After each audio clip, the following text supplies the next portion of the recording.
How to fix auto shutdown or reset problem in Windows? First step, disable automatic restart after system failure. Open run, type the following text sysdm.cpl, click OK. A pop-up will appear. In this, click Advanced.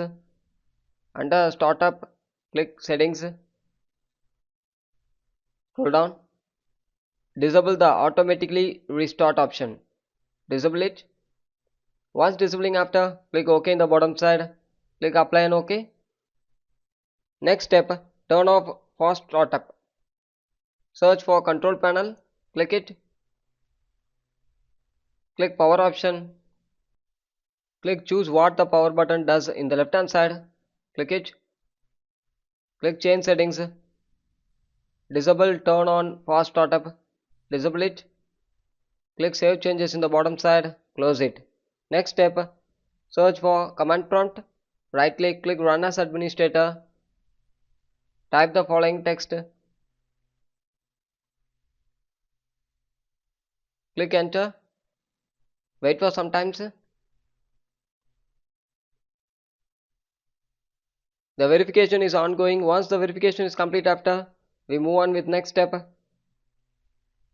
Is actually verifying your files in your device. If there is any corrupted file having means it will remove it. There is no corrupted file available. Exit it and move on with next step.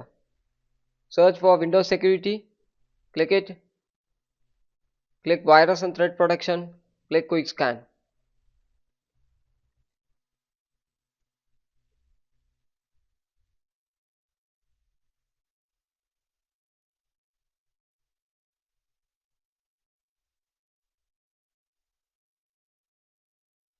After completing check, there is no error found. Close it.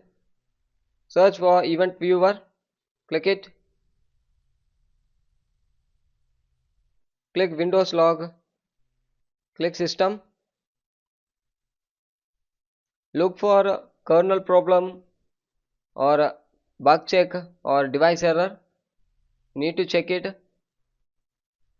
Depends on the specific time you can check the problem. What problems are reported, you can check it. The next step, open run. Type the following text mdsched.exe. Click OK. Click reset now and check for problems. Click it. Thank you.